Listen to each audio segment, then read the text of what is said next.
And this is a song about it. It's called Erin Go Bragh.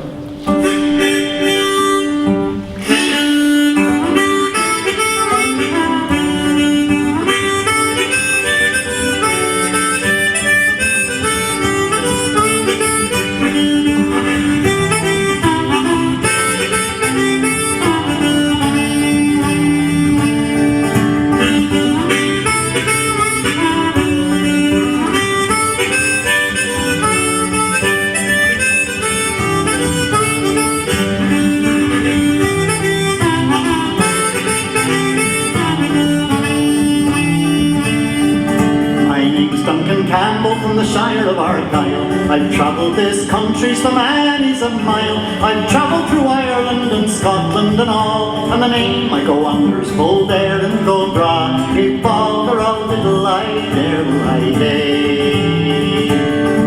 One night in old Reekie, as I walked down the street, a saucy big Polis I chanced for to meet. He glowered in me face and he give me some jaw, saying, when can you over from Erin Go Bragh? If bother a little I day. Well, I'm not a pat, though in Ireland I've been, nor am I a paddy, though Ireland I've seen. But were I a pat now, well, what's that and all? For there's many's a bold hero from Erin Go Bragh, who'd bother a little I day. I can tell you're a pat by the cut of your hair, but you all turn to Scotsmen as soon as you're here. You've left your own country for breaking the law, and we're seizing all stragglers from Erin Go Bragh. We'd bother a little I day.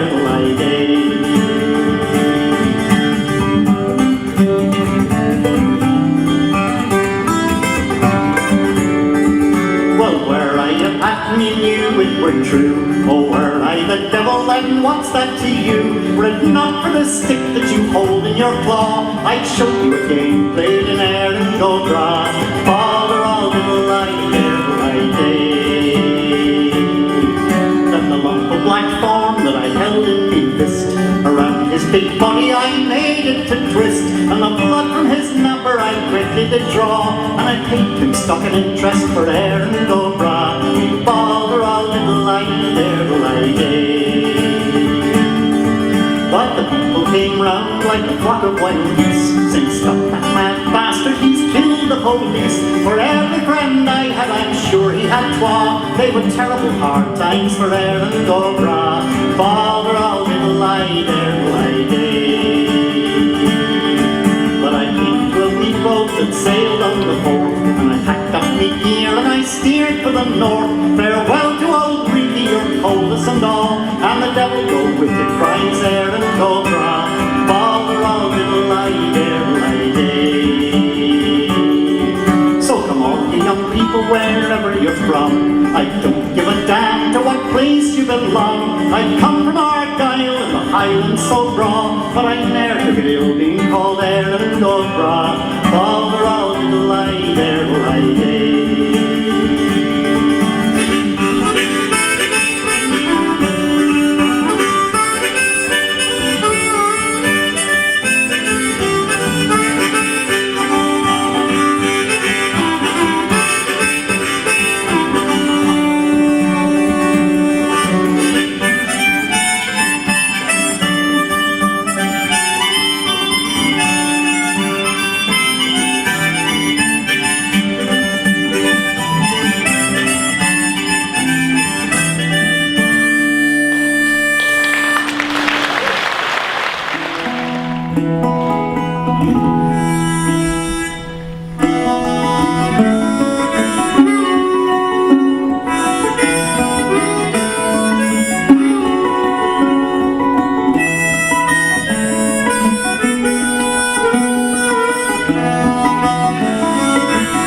And bid goodbye, and can no longer stay. Our bid ship lies in deep long foil, bound for the New York shore. And I'm a scout from all I know, and lovely Moneymore.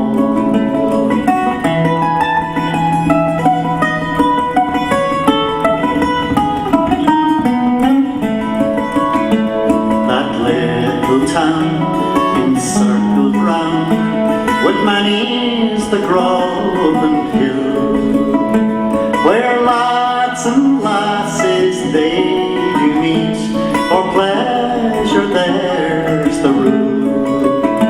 Through spring hill groves and flowery fields, where oft I wandered o'er, and by my side was the girl I loved, the Rose of Moneymore.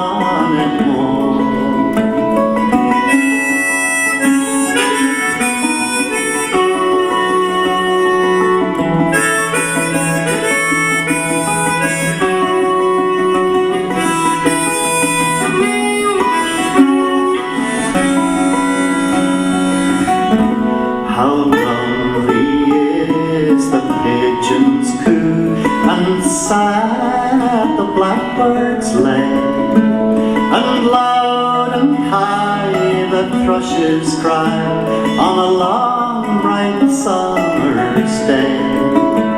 And as I sat down to cry me fill, sure the tears come trickling down, for in the morning I must leave you, my own dear native town. Kind friends, I'll bid you all adieu, I can no longer stay.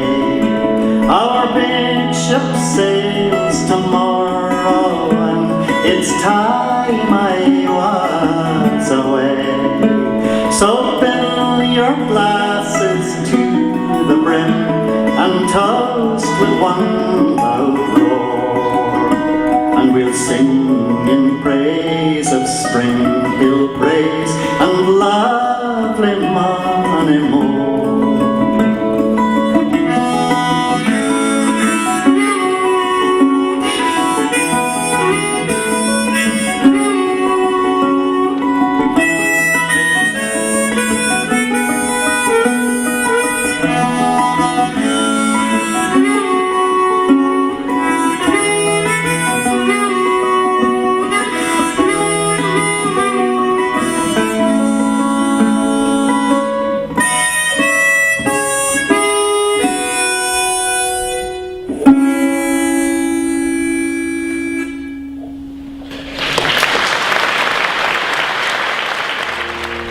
But this is a song which I learned this song from said Johnny Moynihan many years ago. We used to do it in Sweeney's Men to a different tune, and it's now I now call it Three Huntsmen to distinguish it from that version.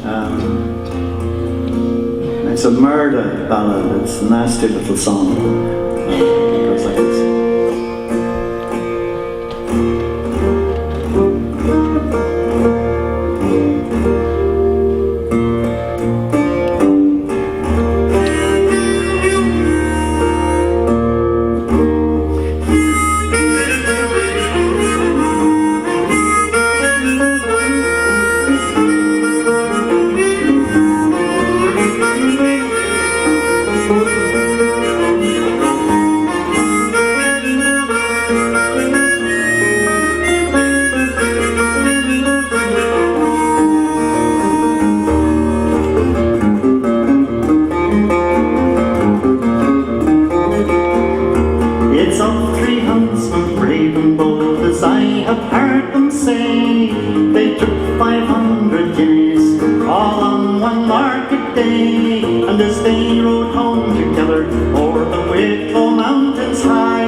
I will not stop, says he, and nor will I stop says Gilmore, for robbed I'm afraid we'll be. But Johnson getting off his horse and searching the woods all round, till he found a naked woman with her hair into the ground. Oh woman dear, how came you here for to span? Who that brought you here on this May morning, with your hair pinned to the ground? It was 3 bold and struggling men, with swords keen in hand, who that brought me here this May morning, my hair pinned to the ground. But my father, he's a wealthy man, and your kindness he'll repay, and I place my life all in your hand. Protect me, sir, I pray. Well, Johnson, being a man of his own, being valiant, brave and bold, he took off his coat from off his back to keep her from the cold. And Johnson getting on his horse, the woman got on behind. They rode down the lonesome valley, their fortunes for to find. And as they rode on along the way, as fast as they could ride, she drew her fingers to her lips, she gave 3 shivering cries. Out jumped 3 bold and struggling men, with swords keen in hand, who commanded him to tarry, commanded him to stand. Well, I will stand, says Johnson, I'll stand then, says he, for I never was in all my life afraid of any tree. And Johnson willing to a bend, not minding the woman behind, as he was at the other one, she stabbed him from behind. The day was free and a market day, the people all passing by could have seen this awful murder, could have seen poor Johnson die.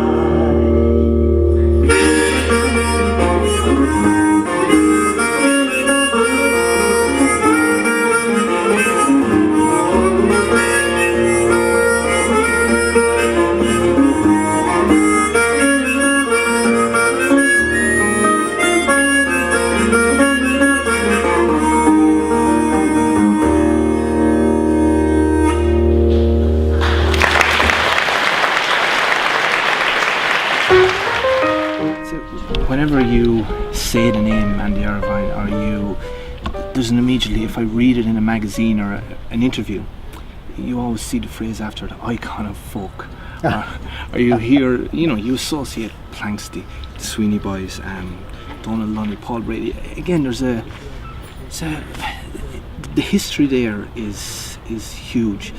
When you, such as tonight, you're going on stage, do you feel there's an expectation from the audience for what they're about to see? Or do you let it worry you at all? No, the audience doesn't worry me really at all, because I have high expectations of myself. Given all things being equal, I would expect to be at my best every night. And I hit a pretty good ratio usually, but as for being an icon of folk, I think, if you do something for long enough, that's the status you acquire. And that's really where I'm at. I mean, I've been doing it for so long that I can't think of any other. They say, well, is he a star? No, he's not a star. So what is he? He's a hero. Yes, he's a hero. He's an icon. Aha! There it is. Will it eventually become the godfather of folk? I hope not. Oh God, I hope not. No. Do you pigeonhole yourself at all, such as folk musician, traditional Irish musician, or are you worried about genres or labels or anything like that? No, I find it a little bit irritating that it is, as a general rule, people like to pigeonhole things, and I think that makes it a little bit more difficult for somebody like me who doesn't quite fit into any category. I'm not. I've played with traditional musicians to such an extent that people would refer to me as a traditional musician. I'm not a traditional musician. As soon as you accompany yourself, you're singing. You step outside the tradition, and so I do that kind of from the first note. But I don't mind being called a traditional musician, a folk musician. That's fine. But I'm also a singer-songwriter, and I don't. Although I feel perhaps I should to more of an extent fall into that category. People don't think of me as a singer-songwriter, so I get it. Yes, it's a shame. It's just generally a shame about categories because if you happen to be somebody who likes heavy metal or whatever they call it these days, don't call it that anymore, do they? Call it something else. But if you happen to be somebody like that, and somebody says, "Oh, would you like to hear this record I bought of Andy Irvine?" and they say, "Oh, what kind of music do you play?" They say folk music or traditional, and they go kind of, "No, I don't really want to hear that." So people are kind of people prejudge you by the pigeonhole that you've been put into, which is a bit of a shame. Let's say just for enjoyment, you pick up an instrument and you play something. Where do you find most satisfaction? Is it within the traditional Irish, say, or I know you have a huge repertoire of Eastern European type music? I don't do that much Eastern European music at the moment, largely because it requires a technique which I've always been striving for, but never quite got to. To play I can just about do that one, but there's many another that I might sit down and 1 out of 10 I think, Jesus, got it, but I wouldn't dare do it on stage. And I used to do more of that stuff on stage, but it's just I don't know. I don't feel that I'm over the peak of my ability or anything, but there are some things which I'm not as good at as I was, and I think playing single string tunes is probably one of them. I have a new album coming out to have to plug here, but there's one particular song on it that I didn't bring it into the studio as a finished article. We built it up, and Donald, Lenny and myself, we spent hours trying to get this thing right. And in the last 2 weeks I've actually worked out an arrangement, a solo arrangement for myself, and I'm really pleased about that. I still can't do it, and if I do it tonight it'll be as an encore after the show, and I'll make a complete hames of it, I'm sure, because the first time you do something like that on a stage, you expect a few swear words in the middle. Well, can you cover it up enough so people don't notice the mistakes? Well, people quite like you to make the odd mistake. It's a strange thing. I've never quite understood it, but I mean, if you thought this thing out, the full length of it, you'd say, right, well, this is where I'm going to put in the mistake here. Because people love it. They say, "Oh, just got that wrong, didn't you?" They enjoy they enjoy your faults. Yeah, they do. Yeah. Let's speaking of faults. Myself, music for found harmonium.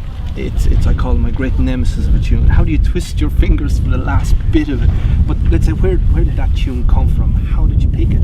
Well, we got it. Artie McGlynn was in Patrick Street at the time, and he said, "Geez, lads," he said, "here's a nice tune. I don't know what you think of this." And he played it. He plays it brilliantly, So everybody said, "That's great. That's great." And he said, "Well, I have the chords as well." So I just play the chords. But it's an extraordinary piece of music because it doesn't really have any tune at all, And as Kevin Burke says when he's introducing it, he says it's become almost a pseudo-traditional tune, but it isn't a traditional tune, and it almost isn't a tune. I've seen it played with just the first two parts. Maybe because they couldn't master the rest of it. Really? But I've seen it played in sessions. But I remember the first time I saw it was on the movie Hear My Song. I think two guys are going down a country road in an old Renault 4 and it's bobbing along. The tune just suits it. That kind of rhythm to it is just is fantastic. Yeah, well, it caught the imagination of the audience immediately, as some things do, and you never can tell quite, or I can't. I mean, I'm sure some people would say this is going to be a big hit, but I've never had that ability. So what do you play? Just what you enjoy? I do, yeah, of course, yeah. And thankfully, so far, touch wood. Other people have enjoyed it as well. Well, I'd say with that in mind, what are you listening to right now? Like what CD is in the car, or what do you... Well, I was listening to. I'm going to play as a guest of Dervish at a festival in England. The Dervish are 21 years old, and they sent me a few songs that we might do, and I was mighty impressed. You know, I mean, it's not that I haven't heard them before, but I really, it was right down the same line as I'm coming from, and I liked it very much. In the UK at the moment, there seems to be a huge revival of folk. There's one group, Martin Carty with the Imagine Village. They seem to be fusing world music and electronica. How do you feel I've never heard them. Martin might be into anything, you know. Yeah. But basically, he always comes back to the same starting point, which is solo Martin guitar. He's re-recorded Scarborough Fair, but there's a lot of electronic music mixed in with the mix. I'm surprised to hear that. I mean, he was in Steel Eye Span all those years ago when they went electric. Yeah. But I thought he would have got that out of the system. Okay, well, there's a new album on the way. Is it yes, ready? It'll be out imminently, but unfortunately not tonight. I was hoping to get an autographed copy. Oh, I wish. You seem to be very busy at the moment, so what's on for the next while? Well, I'm getting busy. You know, it hasn't been the fullest year of all time. But I'm touring. I have 2 big tours coming up: September, October, and November, December. The first one in the UK and the second one in Europe. Okay. So busy. Yeah, I will be. I'll be very busy from now until Christmas. Okay. Is there any collaborations coming up? I mean, you're very famous for collaborations. So, you know, the Paul Brady, Donal Ronnie, the Mechanic, that type of thing. Anything like that coming up? Well, Donal and Martin O'Connor and myself might turn up at any time. Do you know John Doyle? Great guitar player. He used to play with Solus and now plays with Liz Carroll. He and I had a collaboration in New York last year, and we've been trying to find a way of doing it again over here. So that might happen. Yeah. So the travelling bug is still there? Oh, the travelling bug will always be there, yeah. I'll never get rid of that, I'm afraid.